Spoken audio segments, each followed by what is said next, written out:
Thank you, everybody, for making the time to come out here today. I know many people are just coming home from work, and the library is not necessarily where everyone wants to be on a busy evening. So thank you for lending us your time this afternoon.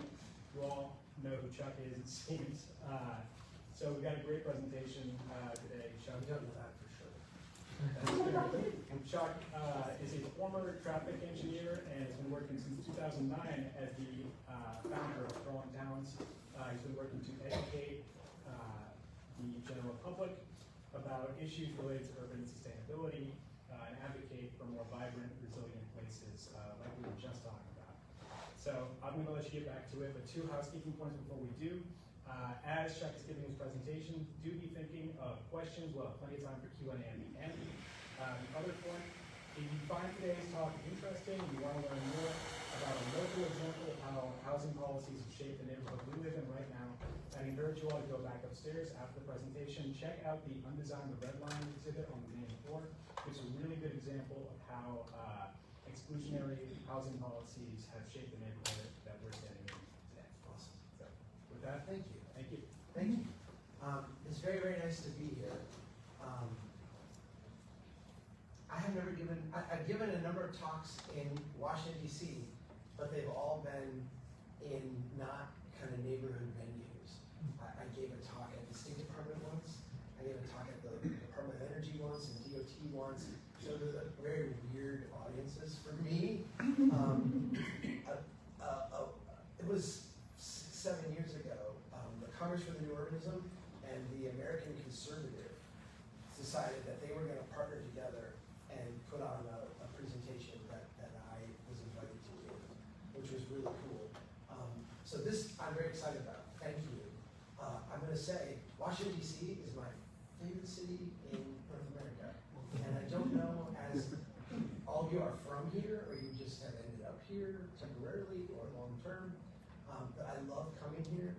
It is, obviously being close to the center of power in the country, you exert a certain influence from a capital market standpoint and what have you that allows the level of affluence to be higher here. So you've got a very nice metro and very nice transit and all these things. But just the genius of the design of this city and the way that has been leaned into, particularly over the last couple of decades, is astounding. And I really, I love being here. I love immersing in this place. I know that it's frustrating sometimes for people that are here, say, oh, the biking's not what we want it to be, and the traffic, and it is so nice. I realized, if you vacation to Paris and you're like, oh, I wish we were in Paris, understand that Paris might be here, and you might be here, but the rest of America is here. and your experience is quite nice. So let's talk about housing. We have a new book out at Strong Towns. Can I borrow yours? Thank you. This book came out April 23rd, so 1 month ago. It's May 23rd, isn't it? 1 month ago. I've been out talking to communities about this. So we are in week 4 of the book tour. Is there any way we could let's screw up your video? No. Oh. Good. Well, that's a little too much. Now I'm being a diva. Okay, is that good for everybody? Does that work? Yeah. Okay. All right. When we go out and talk to people, I want to point out, this is my colleague Tony. Tony lives in Annapolis. Our team is about 24 of us, are all over the country. So it's cool when I get to see my colleagues. When we go in and talk to people and say, is there a housing crisis? We generally get affirmation, right? Yes, absolutely, we have a housing crisis. And then if you ask the follow-up question, what should happen to home prices to alleviate this housing crisis? There's a pretty even split between what direction prices should go. There was a poll that Newsweek did last year asking this question.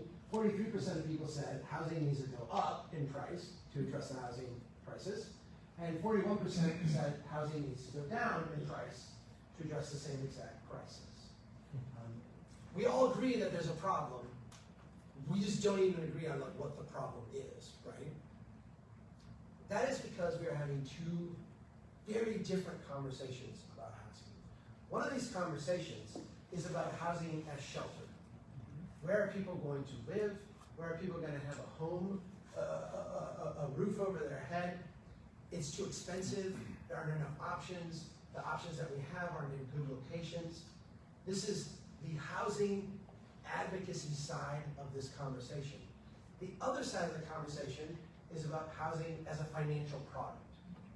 And financial products, in a rough sense, need to either A, retain their value at worst, or B, in an ideal scenario, go up in value. These two conversations come at the issue of housing from a very different place. And the intersection of that is very incoherent.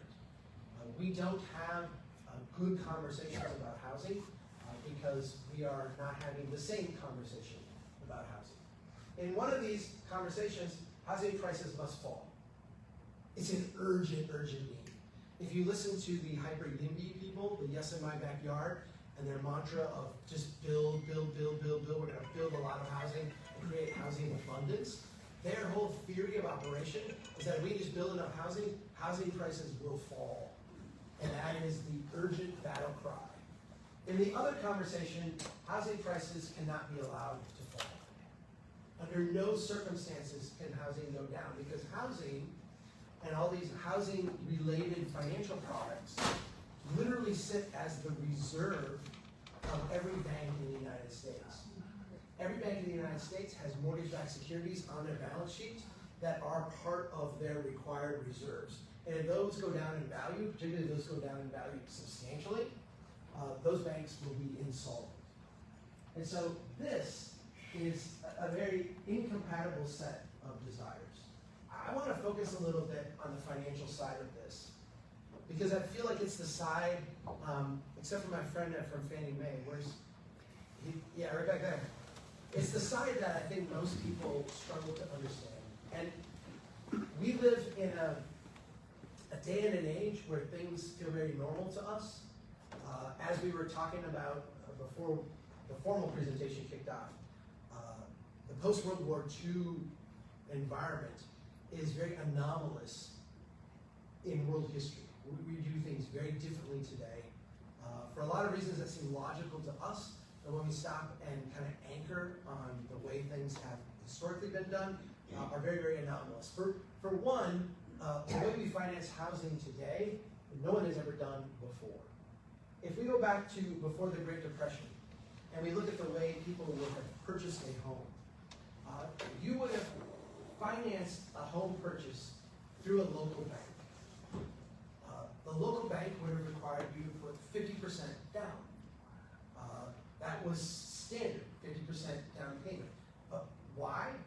Because local banks could not take much risk. A local bank was capitalized not by the Federal Reserve, not by macro liquid markets. A local bank was capitalized by you putting your money in a local bank, and you putting your money in a local bank, and you putting your money in a local bank, and then they would lend it out to you, right?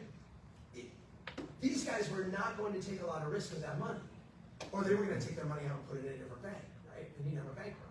So in order to make sure that the bank had a lot of skin in the game and didn't take a lot of risk, they required 50% down.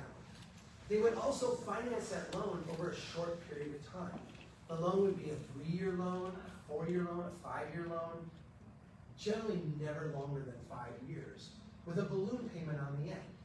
The reason you would do that is because banks can't take long-term interest rate risks. Think about this from a bank's perspective. If the going interest rate is here, meaning I have to pay you this much money to put your money in the bank, I'm going to make a home mortgage then, I'm going to lend out money here, and I make up the profit I make is on that difference, right? What if interest rates change? What if inflation goes up, the market shifts, and interest rates go up to here, okay? Well, if I finance this loan over 30 years, I'm just losing money year after year after year until interest rates go back down. If I have financed that over 3 years, or 4 years, or 5 years, what I do is I put a limit on how much money I can lose. Because at a certain point, that loan's gonna come up for refinancing, and we're gonna look at that again, and we're gonna have to be made whole. So by having a shorter period and having a rollover, banks limit their risk. This is all about limiting risk. The loan, by the way, would also be an interest-only loan. So you would not be paying down any equity, you would not be gaining any equity in the home, you would just be paying interest. And it was very common for people. Housing was much cheaper as related to incomes back then. Housing was also constructed much differently. It was very common for people to, after 3 to 5 years, actually save up enough money to pay off the house. Or to pay off the house after a couple of cycles, right? The Great Depression changed a lot of things. I was at the World War II Memorial today, and I was thinking about my grandfather. My grandfather was a Marine in the Pacific in World War II. He was the first wave into Nagasaki after they dropped the bomb. So it gives you a sense of his age. He was like 18 at the time. He grew up in the Great Depression, and I talked to him about his experience in the Great Depression. As a kid, he couldn't live at home. He wound up leaving home. He moved in with a family who lived on a farm. They allowed him to sleep in the barn and then work the farm, and then they fed him. And that was the deal, right? And he told me he was very lucky. He felt very fortunate because other people didn't have it as good as he did. And I thought, sleeping in the barn in Minnesota in February doesn't sound like a great thing to me. What I took away from him and from other readings about the Great Depression is that the Great Depression was really, really hard in a way that we struggle to grasp today. It certainly was very disorienting for people. People didn't understand what caused it. They didn't understand how to get out of it. If you look at the New Deal project was an attempt to try like a bunch of different things and see what would work. One of the things that happened in the Great Depression was that housing prices dropped precipitously. People couldn't afford to buy homes, and so prices dropped. I want to talk about what happens in the mortgage market we had when prices drop. So here's the home value pre-depression, and here's the amount of your mortgage, 50% of that value. Now home prices go down, and the bank will lend you 50% of that value. You have a 3-year loan with a balloon at the end, or a 4-year loan or a 5-year loan with a balloon at the end. What that means is that you're paying interest only on that loan. In the Great Depression, you're finding a way to make ends meet. To do that, maybe you lost your job and are putting your savings into it, or maybe you've got multiple jobs, whatever it is, you're making those payments, and your loan comes up. This is what you owe, and this is what the bank will lend you. That difference right there is what you have to come up with in cash when your balloon payment comes due. The bank's only going to lend you that much, because that's half of what your home is worth. You owe that much. You have to come up with the difference in cash. In the Great Depression, a lot of people couldn't do that for obvious reasons, right? For obvious reasons, they couldn't do that. They didn't have the money. They could continue to make the payments. If the bank had just rolled over their loan, they could continue to pay that interest only and stay in. But the bank wouldn't do that, couldn't do that. So what happened is a lot of people, through no fault of their own, were foreclosed on, kicked out of their house. What happens when a bank forecloses on a home? What do they do with it? They don't hang on to it and like let the banker's kid move into it, right? They sell it. They're trying to recoup the money that they're losing. So they sell the house. What happens when you sell a house into a declining, depressed market? Prices go down even further. When prices go down even further, the next person whose loan comes due now has a bigger cash gap they have to make up. They get foreclosed on, the house gets sold, dropping prices further. Economists call this a deflationary spiral. When Franklin Delano Roosevelt took office, housing was in a deflationary spiral. It was dropping, there was nothing that was stopping housing from dropping. People were getting kicked out of their homes for no reason. They could continue to make payments, but because of this, the way the local financing was done, they were getting kicked out of their homes, dislocated and displaced. In the first 100 days of the Roosevelt administration, during the initial New Deal, there we go.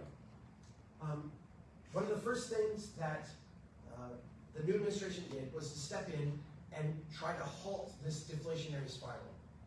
The first thing they did is they went to banks and they said, if you got mortgages in foreclosure, don't foreclose.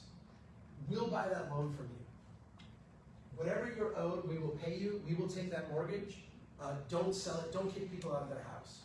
The federal government then went to the homeowner and said, would you like to stay in your house? Yes. I'll tell you what we'll do. We'll refinance that loan for you, and we'll do it over 12 years.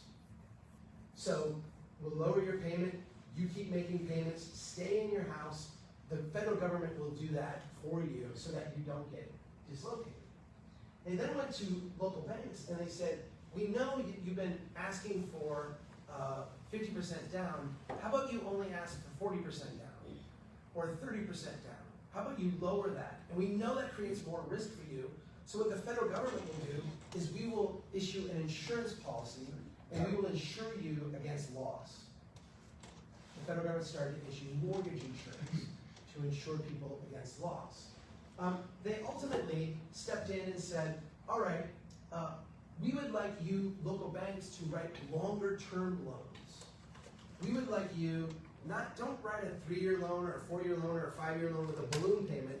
We want you to write a longer term loan where people are paying principal and interest.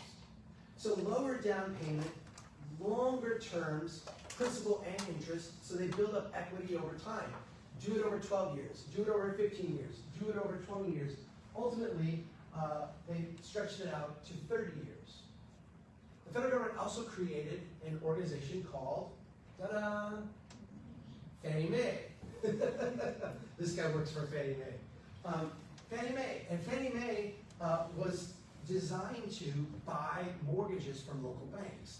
If your mortgage met certain criteria, some of those criteria were very sensible. Some of those criteria ended up being very racist.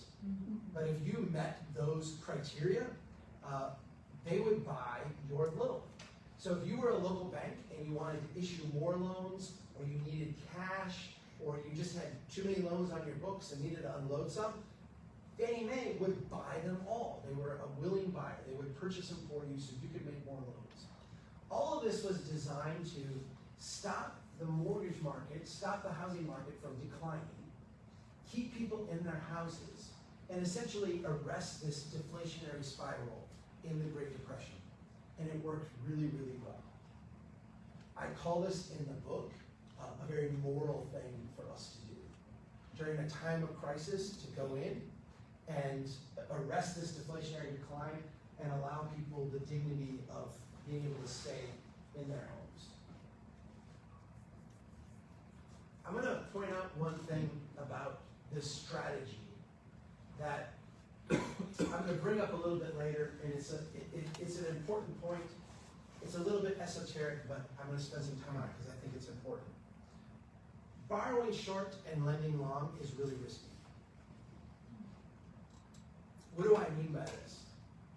When you go deposit money in a bank, you are lending the bank money.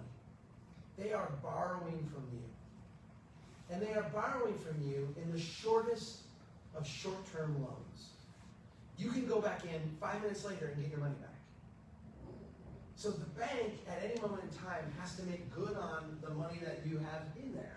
That's called a short-term loan. You can call the loan at any moment. The bank then turns around and lends that money for a longer period of time to someone else. Maybe it's a 3-year auto loan. Maybe it's my very first loan I ever got was to buy a drum set. When I was 15-year-old, my grandfather co-signed on it with me. I bought a 36-month loan, $50 a month for a drum set. It was awesome. That is lending long, right? If you do a 72-month car loan, if you do a 15-year mortgage or a 30-year mortgage, that is lending long. Banks get into all kinds of problems when they borrow short and lend long. Borrowing short and lending long is how banks make money. It's also how they get into trouble. And one of the reasons why banks had short-term loans with high down payments is to protect themselves against that trouble. The federal government encouraged banks to do what is a very, very risky behavior. Borrow short and lend longer than you otherwise would. And because of that risky behavior, the federal government said to banks, in essence, we got your back. They set up the markets and the conditions for local banks to, in a sense, take these very risky investments they otherwise would not have made, do them in the interest of the housing market. And the federal government said, if you run into trouble, we will be there to help. All right. All of these tools, now it goes ahead 2 slides when I press it. At the end of World War II, well, let me ask this.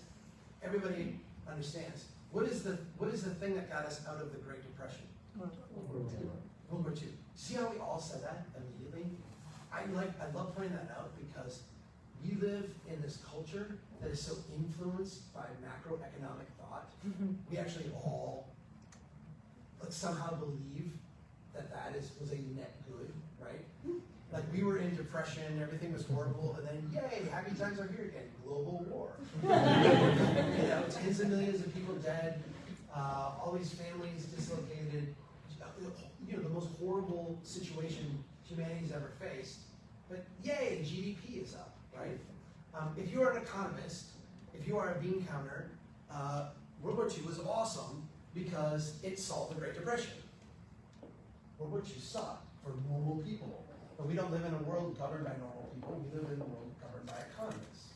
So, World War II was great because we took millions of working age people, put them in the military and sent them overseas. We took millions of other working age people, put them to work in factories, making ships and planes and munitions and all the stuff that you need to fight a war. None of this was productive. None of this was good for the economy. But if you measure success in terms of next quarter's GDP, fantastic. As the war was winding down, it became very clear, first of all, that we were going to win. It was very clear early on. Economists started to freak out. This is part of a memo that Paul Samuelson, the premier American economist of the last century, wrote to Franklin Delano Roosevelt. He said, were the war to end suddenly, there would be ushered in the greatest period of unemployment and industrial dislocation any economy has ever faced. That was like 1940s talk. Basically, if we end this war and all the troops come home and we shut down all these industries building stuff, we're just blowing up. We're going right back into the Great Depression. There's nothing different about our economy today than there was 10 years ago. So if this war is over, we're screwed. Such a bizarre thing. Is that what happened? Of course not, right? Of course not. This is what happened. We took all of that industrial capacity we had. We were the only economy not decimated by war, right? We were the only major industrial economy not decimated by war. We had more oil coming out of the ground than the Middle East. We had abundant land. I think, not to be understated, we had a culture that was united in struggle against common enemies. So that person next to you that today seems like, I don't get along, everybody got along, right? To a degree, because we were fighting against them. So it was easy for us to see commonality with each other. You take all of this mixed together, and we set out to create a new version of America. We turned our cities into machines of growth. Machines of growth that allowed us to not only stay out of a second Great Depression, but allowed us to build a middle class, create broad prosperity. Not for everybody, I recognize, but I think if we're trying to be generous to people of the past, and we really should be, I think there was an idea that prosperity would eventually reach everybody. Housing was a huge part of this. discovered is that a lot of the tools that were used to arrest the downward deflationary spiral in the Great Depression worked even better when we turned them around and said, boy, we can really make the economy boom. We could really make the economy boom if we lower down payments. We could really make the economy boom if we lengthen out loan terms. We could really make the economy boom if we lower interest rates and provide mortgage insurance and get banks lending more to people. We can really make things great. And in fact, that is exactly what happened. The 2.5 decades after World War II were in many ways this kind of financial utopia.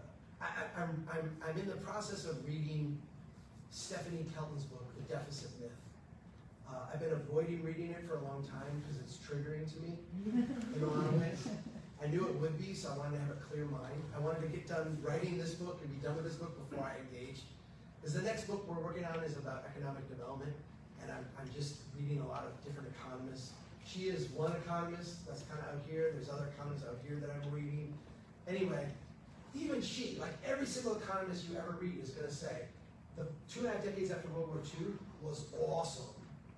And it was awesome because we built interstates and infrastructure and housing and did all this like great stuff, right? They all say that. They all have their own narrative as to why it was awesome, but they all point to this period of time.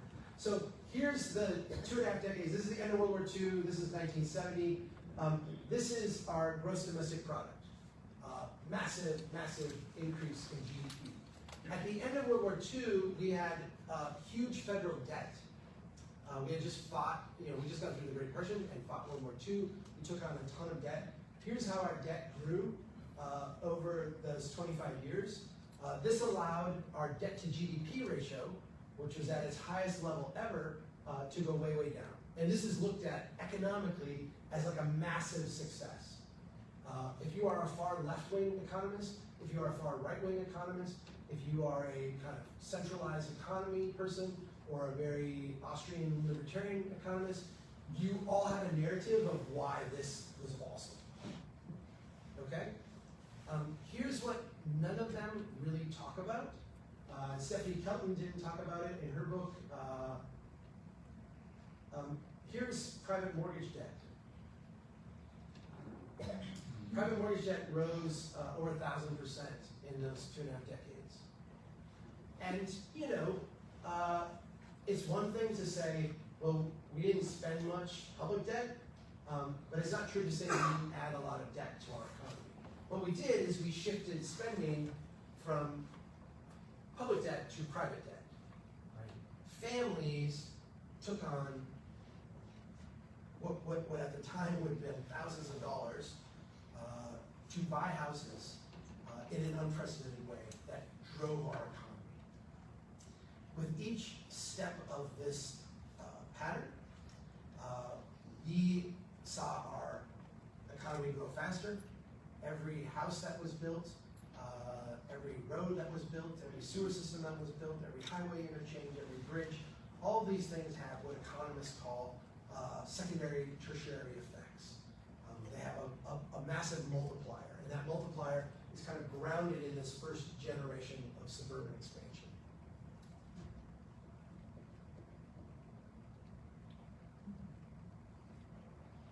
I could go really deep. In fact, the first book does go really deep into what happens after the first generation of suburban expansion. Let me try to do this in a very quick way, because I think it's important, but I don't want to belabor it. When you go out and you build a brand new subdivision in a cornfield, or what would you have out here? You don't have corn the way we do in the Midwest. Sorghum. Sorghum? Are you joking? I'm just it's corn. Rip it up. When you go out and take a field of sorghum and turn it into homes, you might build 40 homes or 400 homes, whatever, but you build them all at once. And the neighborhood is all done, complete, finished, right? And you move in, and the marketing brochure says, this is your beautiful neighborhood, move in, It's idyllic, it will always be idyllic. Go ahead and move in and move here.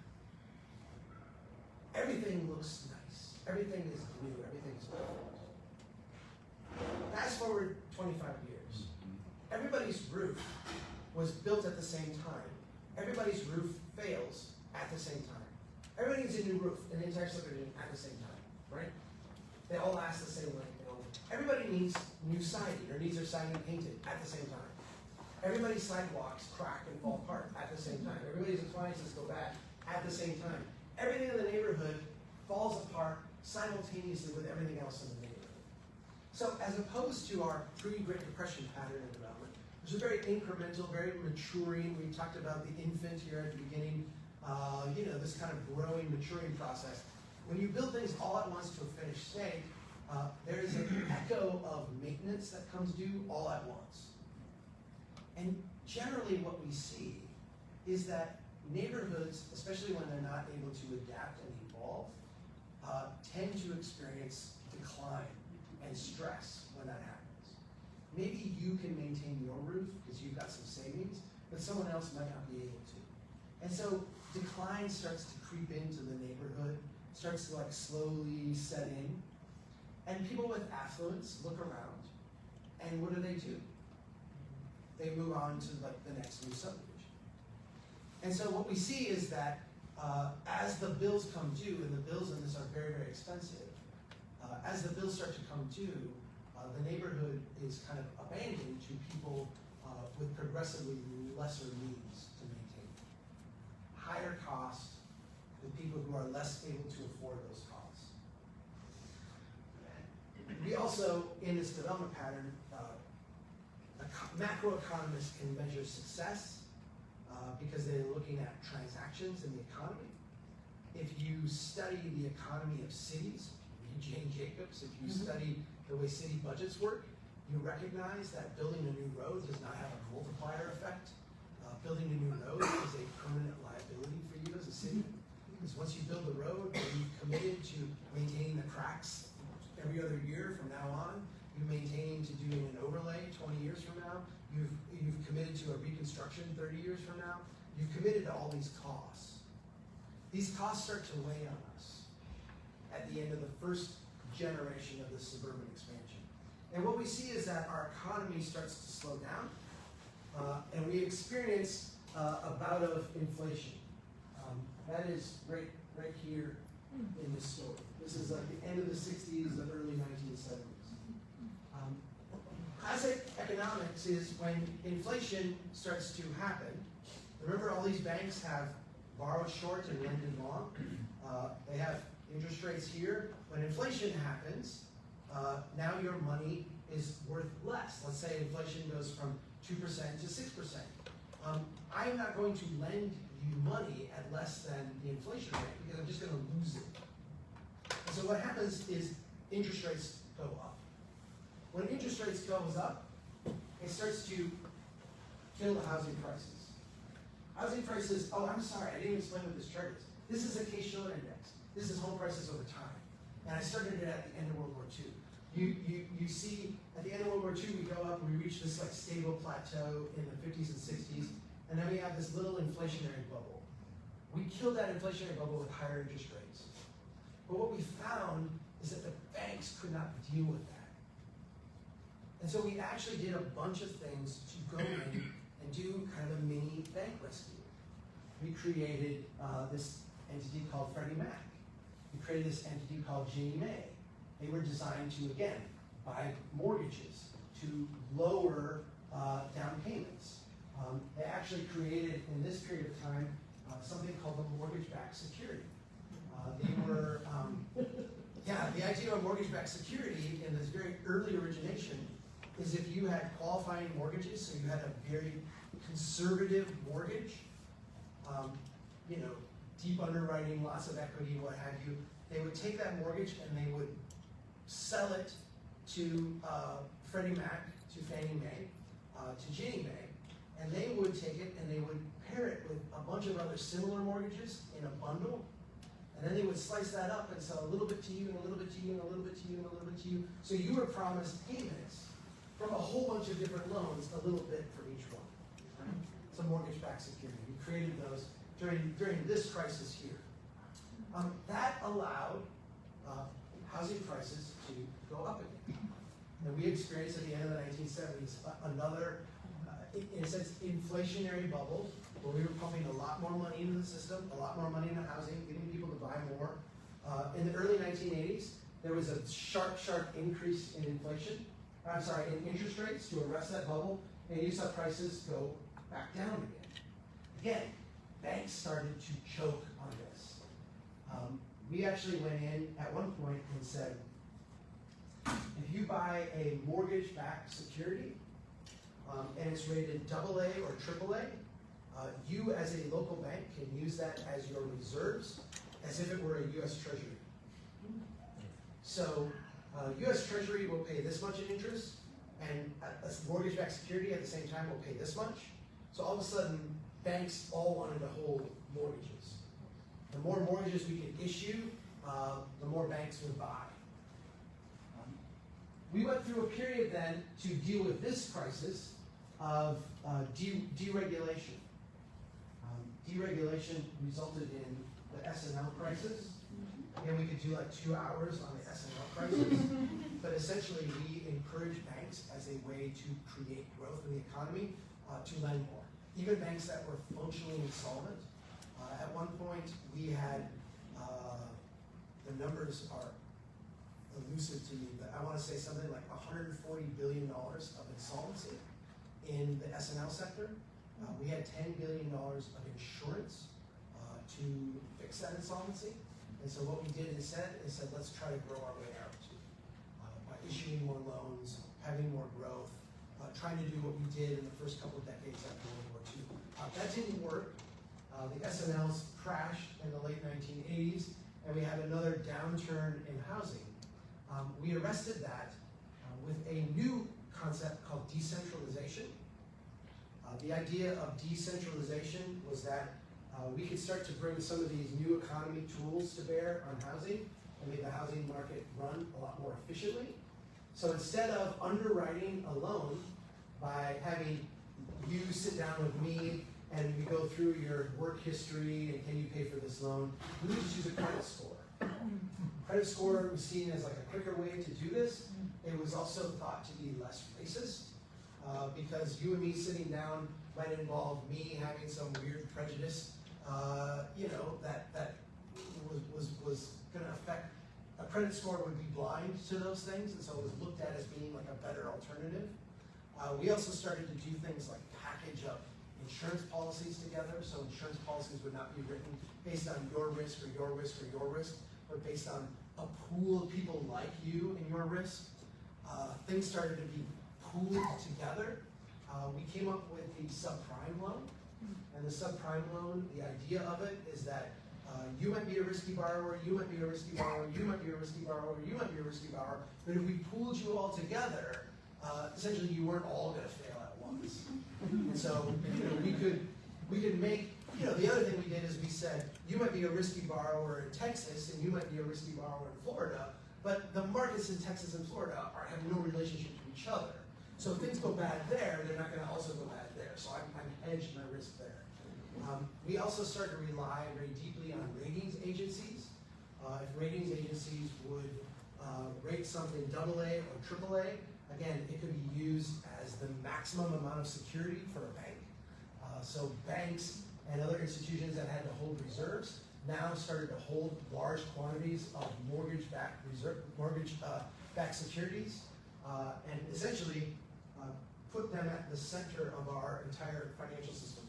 This is the subprime bubble that resulted from all of this. I show you this series of things because you can see in each step here, I describe this, and this is a Minnesota analogy, and if you've ever been in snowy roads, and you get that little, like your car loses its grip, and you correct, and then you wind up overcorrecting, and then you overcorrect, and you overcorrect. This is like the magnitude keeps getting bigger every time, right? We don't actually solve the problem, but we correct and overcorrect and overcorrect and overcorrect. In each instance, lowering interest rates, lowering down payments, extending out loan terms, adding more insurance as a way to hedge the risk. After the 2008 bubble, after the 2008 correction, something important happened that is worth noting, because it has a big impact on what we call this crisis today. This is a chart of housing starts. That's 2008, so that's what happened. We just stopped building housing. We stopped building housing for about 5 years, and then we started slowly to ramp up building housing again. From a timing wise, if you are today in your 30s, this was really crappy. Because the time we stopped building housing was the time this massive generation of millennials graduated from college, were at the point where they were looking to get into housing and buy a house, and all of a sudden banks wouldn't write you loans, and there were no houses being built for a decade. I'm a Gen Xer. We are overlooked by everybody. But you have this massive generation of baby boomers. They have a massive generation of millennials that are like the echo of them. The group in the middle, the Gen Xers, much, much smaller. And so when this huge group of millennials became of that home buying age, they did it at the worst possible time in terms of housing. Still, there were a lot of houses in foreclosure. There were a lot of houses that we were trying to figure out what to do with. Banks owned all these mortgage-backed securities that were unpriceable because no one knew the ultimate value of them. The big thing that was floated that ultimately poured a lot of money in the housing market was the idea that a lot of these properties could be turned into rental properties. This is Ben Bernanke. He was the chairman of the Federal Reserve during the mortgage crisis in 2008. This is a speech he gave in 2012. He said, with home prices, or 2010, somewhere in that range, home prices are falling and rents are rising. It would make sense in some markets to turn some of the foreclosed homes into rental properties. This was thought of as something that could never happen because renting a house is in prior times, was a very intimate undertaking. I had to come to your door, talk to you. Your stove isn't working. I gotta work that out with you. I'm gonna raise your rent. We gotta have a conversation. You're not paying. You gotta come talk to me. It was thought that you couldn't do this in a sense from a hedge fund in Connecticut. But modern technology, and really the iPad, allowed this to happen at huge scale. And so what we have seen is a proliferation of tools to allow essentially hedge funds to manage thousands of properties in far-flung markets. If you are a renter today, you're likely to communicate with your landlord by email. You're likely to get things automated from you. Your rent is calculated not based on what the landlord needs or what you can pay, but what the overall market arbitrage is. It's a very, very different relationship. In the 2010, 11, 12, 13, the marginal buyer, which, let me explain that term. In any market, the person who's willing to pay the highest price is called the marginal buyer, and they set the market price for everybody.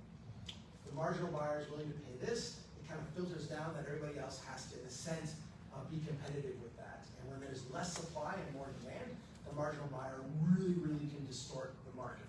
Think of baseball teams going after free agents, right?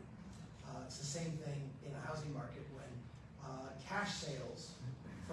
all cash sales from hedge funds might not be more than 2, 3, 4% of the market, but they are the market maker. And so they have a dramatic impact on the price. Here's the chart that we were looking at earlier. The first inflationary bubble in the 1960s. Here's the 1970s inflationary bubble, the SNL bubble, the subprime bubble. I want to point out one thing here. All of these economists will call a bubble. The one we're probably the most familiar with is this one. And I want you to listen closely when you hear economists talk about this, because they will all say housing bubble, subprime bubble, they have no qualms referring to this as a bubble. And what is a bubble in financial terms? It's a distortion of the system, something that is unnatural, something that is way out of whack and out of alignment, okay? So listen to them. They will talk about this 2000 to 2008 as a bubble. And the same people will talk about this as a housing recovery. Because this is where we're at today. What does it mean to recover to a bubble? Please restore my unsustainability, right? This is where we're at today. And this is not a viable place to be, right? This is not people ask me a lot of time, like, what's gonna happen to housing prices? I have no idea. What I do know is that they can't stay there, right? But that's not a stable position.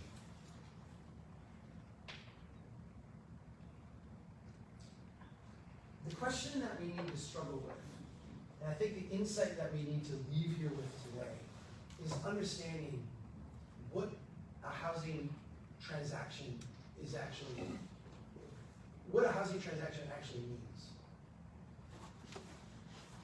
We're conditioned to think of a family buying a house as the family is the customer and the house is the product.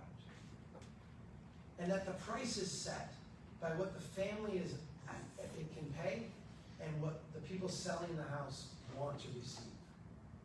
But that's not the thing that's driving housing prices today. It's really not a matter of what the product is, but who the product is. The thing that is being traded today, the thing that sets the price of housing, is the value of the mortgage.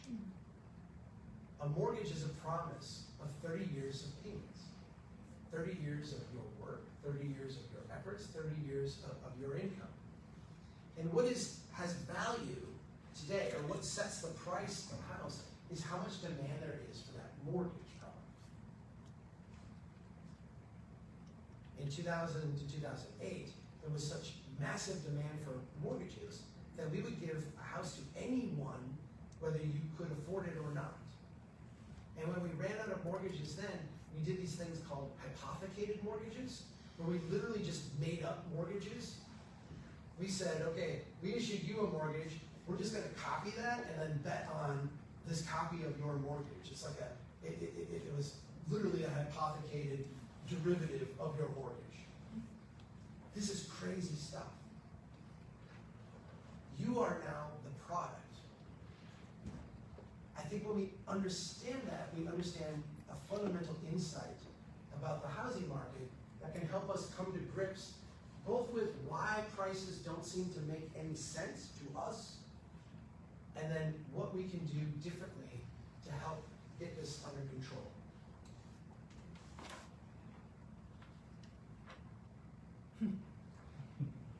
Making it easier for more people to borrow more money, to pay more for housing, is no longer the answer to any question. For 75 years, that has been the answer to every problem we have. You're getting kicked out of your house because of foreclosure. Let's keep you there. We'll extend out the terms. We'll lower the down payment. We'll lower interest rates.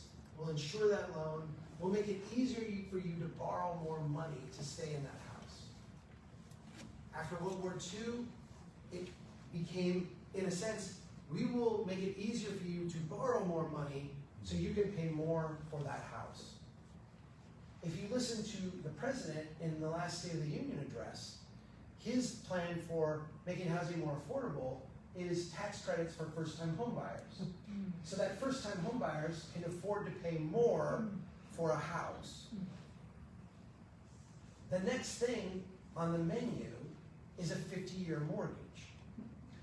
These are starting to be floated, starting to be, there are people getting 40-year mortgages today. The 50-year mortgage is starting to be floated as a viable product. Will the government insure them? What would that take? 50-year mortgage is just debt slavery. But that is where this is heading. We actually need to do something fundamentally different. And I want to talk to you now about what that fundamentally different looks like. My colleague Daniel, who co-wrote the book with me, had this saying that I think is brilliant. Are we trying to make affordable housing, or are we trying to make housing affordable? If we look at the conversations we have today about affordable housing, they're all about going out and making affordable housing. If we're going to put in 200 units in this new building, can we get 10 of them to be affordable? Can we use Section 8 grants to buy down this and get 20 units over here? Can we get a developer to come in and we'll use zoning to require them to have a certain number of these units to be affordable? These are the types of things that we do. We do them with a straight face.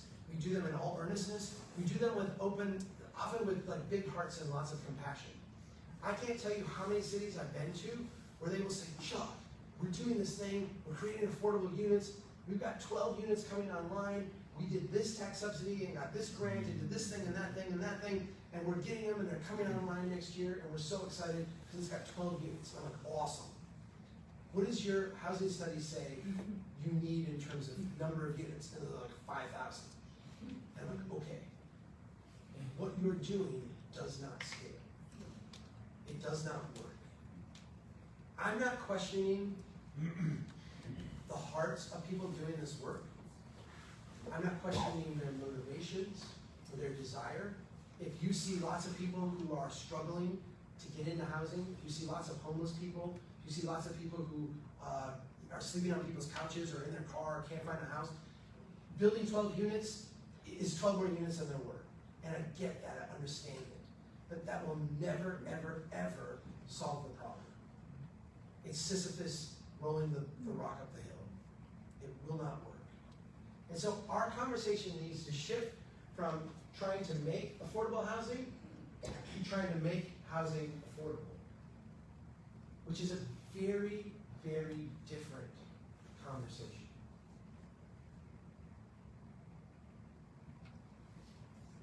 These are primarily financial products.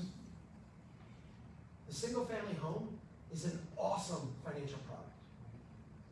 Single-family homes can be standardized in terms of the mortgages that are written. They have credit scores attached to them. They have zoning classification attached to them. Are you on a paved street or not? Do you have sewer water or not? What's the square footage? How many bedrooms? How many bathrooms? They're bundled together with similar products. There is a very liquid market for this. The federal government backs it and supports it. Banks can take on ridiculous loans knowing the federal government will bail them out. And so there is a highly liquid market for this product. Developers can build this product all day and not lose money. You have to be ridiculously incompetent to lose money building these. And if you are losing money, you just need to sit around and wait for 6 or 12 months for the market to rise up and bail you out. Literally. When interest rates were at 0 and developers were paying 1.5%, 2% because they were borrowing huge sums of capital at one time, if you screwed up, if you had the market go bad, you just sat around for 6 months and prices rose enough to bail you out. It's a great financial product. This is also an astounding financial product. This is the 5/1. So 1 story of concrete, 5 stories of wood construction. I first saw these in cities like DC. We were getting a bunch of these all at once. They're coming in. It's like, oh, the new units. Very exciting. We're getting our first one in I'm from a little town in central Minnesota called Brainerd. 14,000 people. We're getting our first 5/1.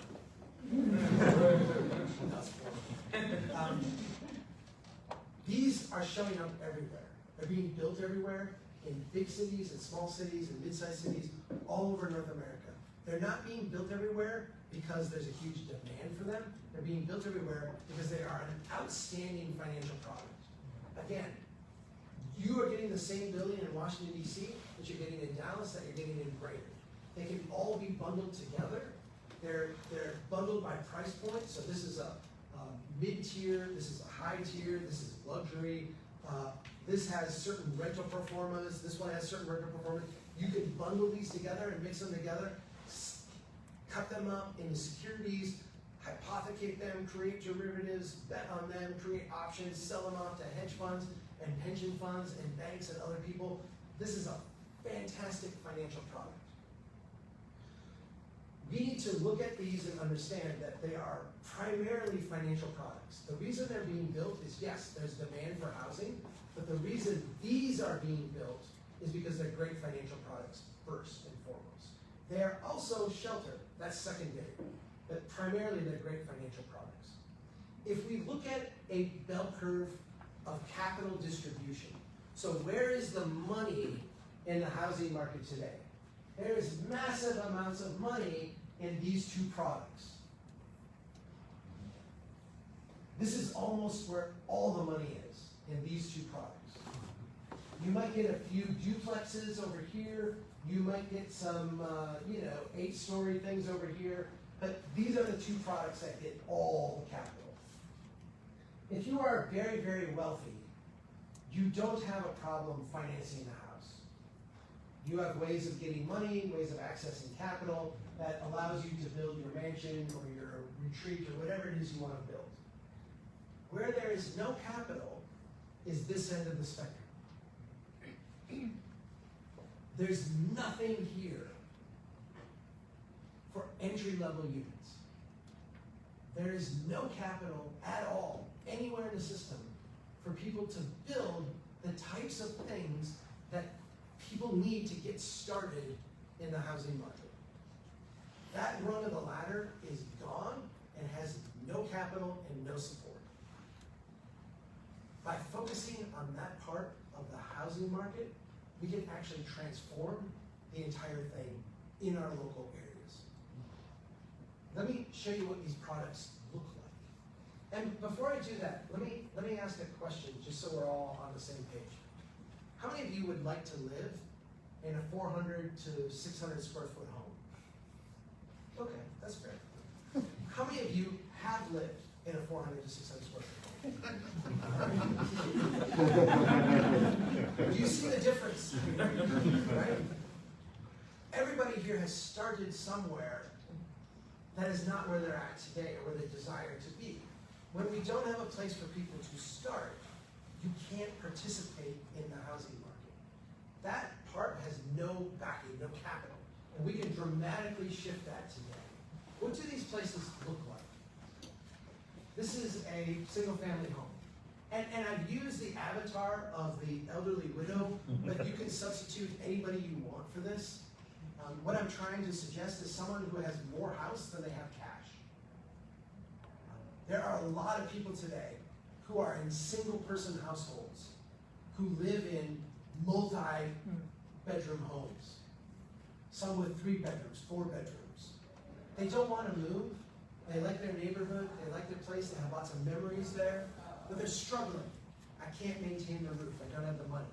It snowed, I gotta go shovel the sidewalks, I can't do it. I don't have the money to pay someone to do it. I wanna have the yard maintained, but I don't have the capacity to do this. These are people who are often housing rich and cash poor.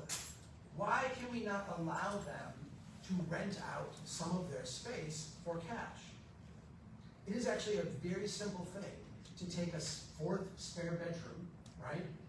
Put in a kitchenette, put in an exterior door, and have an accessory apartment.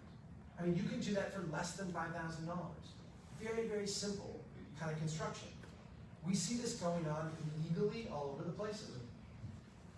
It's done often illegally, right? Why is this illegal? This is not hard to do. It's not like you haven't had people sleeping in those rooms before. It's not like you haven't had people parking. When it was teenagers living there, they parked their car in the driveway. It was just fine. If it's a teenage renter or a renter in their early 20s, what's the difference? Right? What's the difference? We make this illegal in most cities. We make it very hard to do from a building code standpoint. We make it really hard to finance this type of change in the house. But think about it from like a human perspective. If you do have a widowed living in a house, or an elderly gentleman living in a house. Wouldn't it be wonderful if they could have someone to shovel the sidewalk for them in exchange for a little bit of a rent? To maybe take them to the grocery store once every couple weeks, to be there in an emergency. Again, I think we could do things to help people and wind up actually really helping people in the long run. This is a backyard cottage. Don't call it an ADU. An ADU sounds like a disease. Let's talk to each other like humans, right? We can build these at scale. We can build them very quickly. In California, where they have legalized these statewide, they actually have now become, in a sense, impulse buys. You go to a used car lot, and you're like looking at a car, and like, oh, this one's kind of nice. And then the guy comes out with a piece of paper and says, if you just sign here, you can drive it home. You're like, seriously? In California, you can go to the backyard cottage lot, walk around and be like, I kind of like this unit. And they're like, if you sign here, it'll be on your property, ready to rent in 60 days. We can build these at scale. We can install them at scale. There are a lot of people with extra space in their backyard that could use a little cash, that would be glad to trade that not mowing that little bit of space for a little bit of extra money. These can be done in all kinds of neighborhoods. I've seen them in high-density neighborhoods be tucked in different places in ways that are just aesthetically beautiful. We can do these, again, at scale. This is a starter house. Again, don't call it a tiny house. We have this fetish with tiny houses. In my hometown, if you want to build a tiny house, you have to meet all the requirements of a house. Then you have to meet subpart A through M of the tiny house ordinance. You've got to go beg permission from your neighbors. You've got to go genuflect in front of the planning board. You've got to do all these like crazy things just to build something that humans have built for thousands of years around the world. A 400 to 600 square foot starter house. And guess what a starter house is? It's the place where you start. If you go walk through your neighborhoods, and DC is not the best example of this, Annapolis is better. DC is such a mature city. And by mature, I mean it's gone through many iterations of growth and development. So these things are harder to find. But if you go to some of your neighborhoods that maybe have matured a little bit less, and you walk around, and if you know what you're looking for, you will find these all over the place. But they don't look like starter homes anymore. Because what happens is that when someone gets into a 400 to 600 square foot home, something they can afford, and then they get a little bit more means, they put an addition on the back. And then a kid is born, they put the second story on. And the neighbor comes over and helps, and they go help the neighbor. And we build up the neighborhood over time. This is the way cities have been built for thousands of years. This is not some weird fetish, tiny house. This is the base building block of every neighborhood. And when we don't allow people to build it, what we do is we take that bottom rung off the ladder, and we sideline a whole bunch of people who would like to help co-create our communities. If we are going to build these units and build them at scale, and let me maybe make this. Are you all wondering why I have a Buc-ee's cup? I bought this when I was in Texas, and I didn't realize I was punking them, so I just keep carrying it with me. And Tony was nice enough to bring me a Diet Mountain Dew, which was pretty cool. I think Buc-ee's is it's great art. Does anyone here not know Buc-ee's? Okay, Buc-ee's, it's a gas station with like 80 gas pumps. It is, if you go in the bathroom, there's like 40 urinals. If you go, like there's ice machine, outside you got the ice thing, you open up and get ice. There's like 25 of those at every door. So it's art. It's like, we're in Texas, so we do what normal people do, but really big. I describe it as dogs playing poker personified. So, Buc-ee's. That's why I have a Buc-ee's class. If you ever make it to Texas and is like a theme park for rednecks. Exactly. Have you ever been? No? Okay. Oh no, they're in Virginia. They're migrating all over. They opened one in Colorado when I was out there a while back, and there was a line on the highway like a mile long of people waiting to get into buckets. And they have a beef jerky bar. So like 80 kinds of beef jerky. It's art. It's really crappy. As you would imagine. I want everybody to understand the idea here behind building entry-level units. We can do this at scale. So we can get a lot of them built very quickly. We can get a lot of people into housing. It might not be the housing they want, but it will be housing. We can get a lot of people in. But here's what happens by having a lower price point product. When you have a market without a lower price point product, what happens to the market is it becomes unmoored. It's non-responsive to you locally.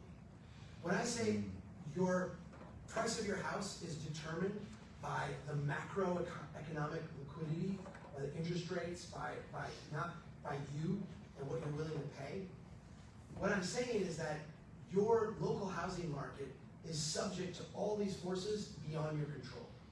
It's not responsive to you and what you can afford.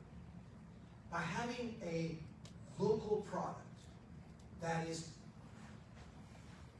correlated to the local supply and demand of the market, what you do is you create a product that will anchor your market.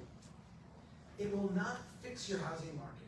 You're still going to have macro pressures. People will still get 30-year mortgages, they'll still build homes and all that. But what you'll see is that you won't be like this ship at sea getting tossed around. You will be anchored to something locally.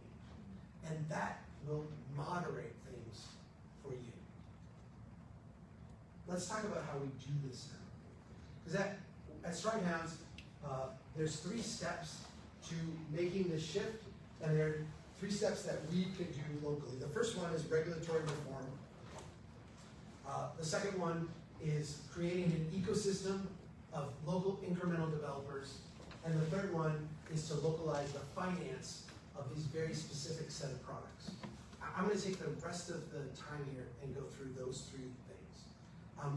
The first one, regulatory reform, is the one that I think we get the most geeky on in the housing advocacy space. We think that this is the only answer. It is part of the answer. We have to do this, but it's not the only part of the answer, right? At Strong Towns, we have a saying, no neighborhood can be exempt from change, but no neighborhood should experience radical change.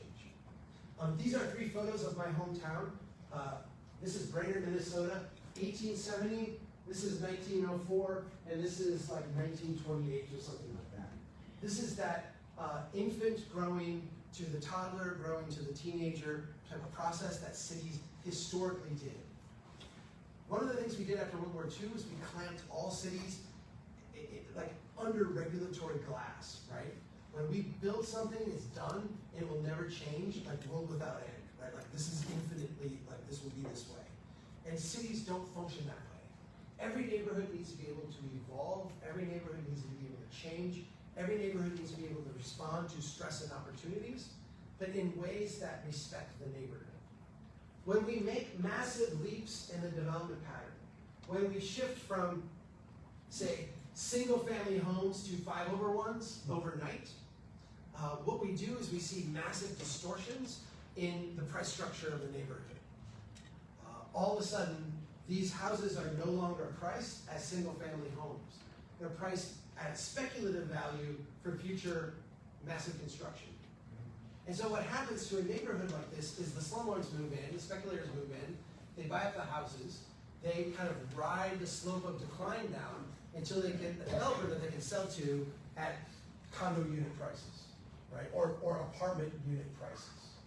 This stagnates the neighborhood. Why fix up why paint your house when it's just gonna be sold in 5 years? Why fix up your bathroom when the place is just gonna be gutted and torn down and replaced? And so what happens is that the neighborhoods start to stagnate. They only become good for like slumlord rental. And simultaneously, prices go way, way up. And when the prices go up here, it has a ripple effect throughout the whole community, artificially raising prices. We need to avoid the really large leap in development pattern. At the same time, we need to allow incremental, like the next increment everywhere all the time. Because we're in DC, I'm going to talk about the exception to this that we talk about in the book. We, collective we, have invested billions of dollars into transit systems in the most ridiculous, insane way. If you look at the way we fund transit today, big transit projects in particular, it all comes from gas tax dollars, largely, or derivations of gas tax dollars, but it all flows through the Department of Transportation, or as we should call it, the Department of Highway Building, right? And so the transit projects we tend to build are about commuting and commuter traffic. And so even your amazing system here, as soon as you start to get out a little ways, becomes parking rides, right? You have spent billions, we have spent billions on this system to serve commuters and not really serve them well. There is a pushback that we always get from people who say, Chuck, we should be taking every one of these commuter stations and building massively around them all. And to that I say, we should have done that before we built the station, right? We certainly should be doing it now. You got a cute little strip mall out in front of you. I mean, I'm gonna go to Cold Stone when we're done. But I mean, that should not be there, right? That the land value there does not justify that. Let's talk about how that should have been done. Because we talk in this country a lot about, well, in Europe they design their train stations differently, and you know, in Japan they do. Yeah, do you know what they do? They do one of two things. Either they go out and before they build this line in the station, they buy up all the land around the station. Then they build the line, thus increasing the value of all that land, and then they sell the land to developers at post-development prices.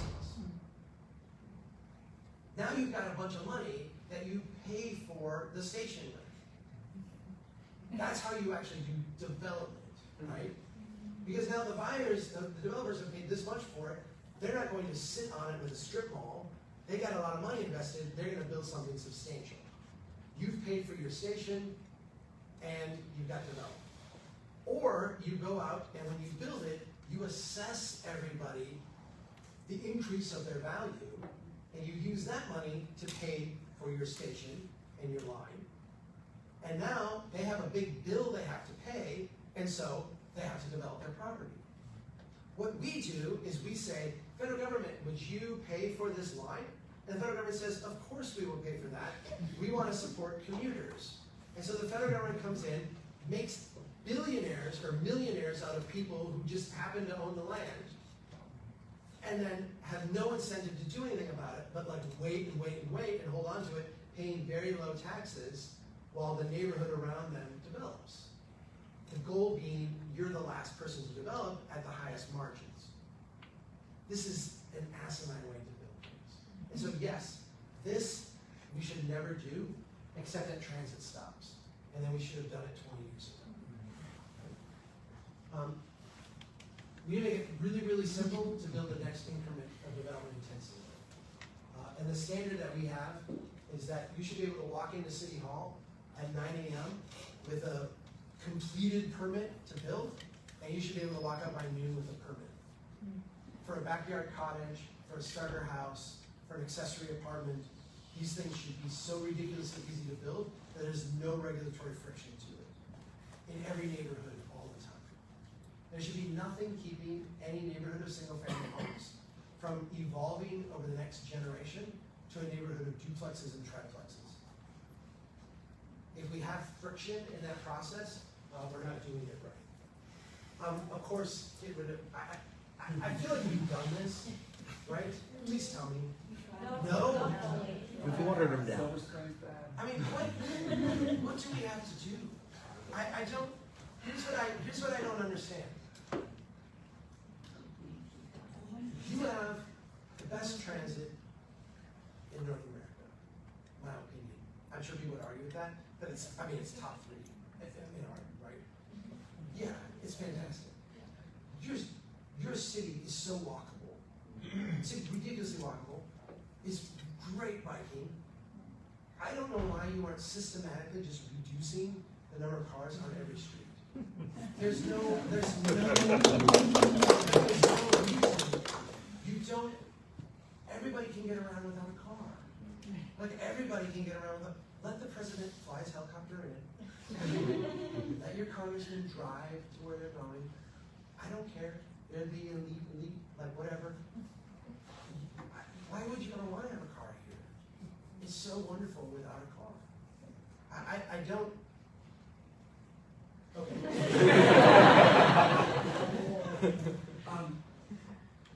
We need to create in every community ecosystems of incremental developers. This is actually really exciting because I met today with a congressman and I met today with a senator. He's very cool, and we talked about this in both cases. We talked about, because the question I always get when I'm here in DC is, well, what can the federal government do? And I'm like, just like get out of the, stop doing bad things. That's generally not good advice. They don't like that one as much. But we talked a little bit about getting community colleges into this business. There's a lot that goes into being a developer that small neighborhood incremental developers struggle to do. If you're going to be a developer, you've got to know a little bit about construction, you've got to know a little bit about contracts, you've got to know a little bit about financing, about regulation, about zoning. You've got to know all this stuff. You've got to be like a Renaissance person, right, when it comes to these things. Incremental developers are different than the developer out building the 501 or the developer out building the 200 homes in the subdivision. That person has a team of people. They have a lawyer, they have an engineer, they have an engineering firm, they've got planners, they've got all these people. A small developer has to do all that themselves. These are people who look across the street, see the home in disrepair, go on the market, say, I'm going to buy it, convert it into a duplex and rent it out. That's an incremental developer. And we need to make it really easy for them to work. To make it easy for them to work, they actually need a group of people who are doing the same type of things. These people generally don't compete against each other, but they tend to help each other. Cities that have a healthy ecosystem of incremental developers are awesome. Because they'll say, you're having trouble getting financing? You went to the wrong bank. Go talk to this person over here. Oh, you had trouble with a plumber? Here's the plumber that I use. This guy's awesome. Like, bring him in here. They help each other out. They point each other. They build an ecosystem. And the cool thing about incremental developers is when you ask, who are they? They're literally everybody. They don't look like anyone in particular. They look like everybody. It's the person who's underemployed, who wants this as a side gig. It's the person who's always wanted to do this, has a passion for a certain house or a certain lot or a certain place and wants to dive into it. It's a teacher who, in their summer off, wants to take on a project and work on it. These people look a lot like us. Very normal.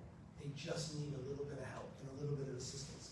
When we can do that, when we can get them that, what we see is that we get all kinds of people off the sidelines and get them building this kind of stuff. Big developers will never do this. And they'll never do it because it's not their model.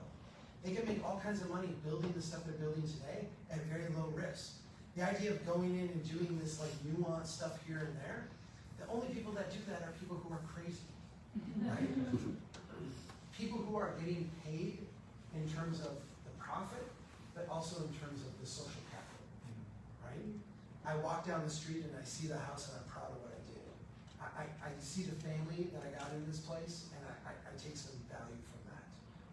There are people who take enormous risks, kind of ludicrous risks at times, but people who are willing to roll up their sleeves and do it because they like the work, they have a passion for it, and they can make money doing it. There's a group called the Incremental Development Alliance that trains people. I want to get their training program into every community college around the country so that this stuff is easy to access and easy to use. Finally, we need to localize the finance of this. And this is the part that is the most exciting, but also the most esoteric to people. I showed you that there's no financial product for these type of units that we need. We can actually create that product in much the same way that the federal government came in the Great Depression and created these products that weren't available in the marketplace. We can, as local governments, and to some degree as local philanthropic institutions, foundations and others, come in and create these products locally. We can do it at scale, we can do it without losing money. Let me walk you through some of these examples of what this looks like. In Oswego, that's my Minnesota way of saying it. They've corrected me now like 8 times. Oswego, New York. They had neighborhoods that were stagnating and in decline. People were unwilling to invest because they felt like the neighborhood was moving in the wrong direction. And so what they did is they came up with a micro grant program, literally giving people $50, $100, $200 as a matching grant for investments that they would make in their own property. The trick was the investment had to be visible from the street, and you could not apply as an individual, you could only apply as a block. And at least 70% of the homes on your block had to be included. And so what happened is a neighborhood that was kind of stuck, all of a sudden in that neighborhood, one block would become much nicer all at once. And then a block over here would become much nicer all at once. And what happened was people who didn't have a lot of confidence in the trajectory of their neighborhood, people who didn't have a lot of confidence in their own sticking around in the place, even though they liked it, even though they wanted to be better, all of a sudden saw things getting better, and they took their efforts off the sidelines and started contributing to that whole. This neighborhood has spent over the last decade and a half something like $500,000 in grant money that they've received on these micro grants. They've created something like $30 million of property value appreciation from that. And here's the cool thing about it, no gentrification. It's all people living in the neighborhood benefiting from this themselves. It's not new people coming in and replacing old people. In Muskegon, Michigan, where you had lots that had been vacant. So these little infill lots that are sticky, that won't fill up, they've been vacant. They have gone in and said, if you build a starter home on one of these lots, we will use tax increment financing, a tool that's usually reserved for really bad commercial developments. We will use tax increment financing to help buy down that mortgage. So they're going in and building houses that in Muskegon would normally be priced at $225, and they're able to sell them for like $170, $180, with the rest of that being financed by the city through tax increment financing subsidies. So the next decade of taxes that you would pay to the city, or the next 12 years of taxes, I don't know how long they're doing, those would be going to pay a loan that buys down your mortgage. Again, properties that have been sitting vacant, so the city's not taking tax revenue from other people. They're getting units in at an affordable price. They've already built 140 units this way. They've got like another 40 on the way. We can do this at scale, just using the city's ability to borrow money. And by the way, when you do it this way, you as the city skip in front of the primary mortgage holder. So in case of a default, it's usually the primary mortgage holder that's made whole first, and then if there's an equity loan or a secondary loan, they're made whole second. The city, because of the way these are financed, jumps in front of the first mortgage. So before anyone else would be made whole, the city would be made whole. There's no risk to this, like very, very tiny amounts of risk. The city's not going to lose any money doing this at scale. Hey Chuck. Yeah. Just a heads up, the library is going to close pretty soon. They're going to have to kick us out. This is what happens. What time? I think they close it. Well, in a minute, we're going to hear a notice saying the event rooms are This closed. is supposed to take 60 minutes. When you guys are engaged like you are, I tend to slow down and elaborate on things because I'm having fun. And so we've gone like way longer. I've got like 3 more slides, so I'll go quick. Okay. In California, I said earlier, these are almost impulse buys. There's been created like an entire market to finance these backyard cottages. You can literally go in. Cities have been co-signing on loans and also helping to finance these. directly. And so these are, in a sense, low-cost units that cities can, again, finance. In Minnesota, we have special assessments that you can do. I don't know if you can do it here or not. It's kind of different from state to state.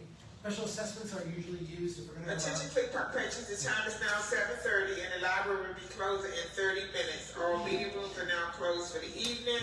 The library restrooms will close in 15 minutes. Special assessment. If we're going to go out, you don't have a road, we're going to go out and build a road to you, we assess that to you. That's a special assessment. That goes on your taxes, and you pay it twice a year on your property tax or whatever. Minnesota, you can go out and build a backyard cottage. You can build an accessory apartment. You can build a second unit on the property. And we can pay for that through a special assessment. The government borrows the money, pays for it, and then you pay that on your taxes. You can do it over 5 years, over 10 years, over 15 years, whatever they decide. It's an added price. They do the financing. A lot of these things are very difficult to finance at a bank. You go to the bank and you say, I want to do this, and the bank's like, well, we need a second mortgage and all this. It's really hard to finance. The government can do it at very low interest rates, and again, they become the first mortgage holder, so there's very little risk to the government for doing this. In Florida, we've actually seen where local governments and philanthropic organizations will co-sign on loans. So the bank can say, we don't really like to write loans for accessory units. It would be an equity loan or something like that. Really, the local government will go in and say, if you issue that loan, issue it for 10 years, we will co-sign on it so you won't lose any money. Like, we'll guarantee it. Again, a co-sign on a loan doesn't cost the government anything unless there's a default. They can write these out so that the government can collect if there is a default, so there's a way to do this. But co-signing is one way to assuage local banks and extend the power a little bit of that local government. Here's the final takeaway. We can do this. Local governments and philanthropy can do this, finance these units. They can do it at scale, low cost. They can do it at scale, and they don't need to raise taxes. They don't need to impair taxpayers. They don't need to encumber any other programs or anything else they do. They can use their power in the financial system to leverage their access to capital to get dozens, hundreds, thousands of units built. We can do this right now, tomorrow. There's nothing that holds us back or stops us from doing it at that entry level. People will still get 30-year mortgages. They'll still go in the mortgage market. They'll still get sold off to Fannie and all that. But we can create that anchor product. When I go around the country and I talk to people, the thing that I get more than anything else is a feeling of hopelessness. There's nothing we can do. And I want you to leave here tonight understanding that there's a lot that we can do at the local level. No one should feel hopeless. We should actually feel very empowered because we can actually shape our local housing market, make it more responsive to us, make it more responsive to our ability to pay, and really create a lot of homes for a lot of people very, very quickly. So, thank you.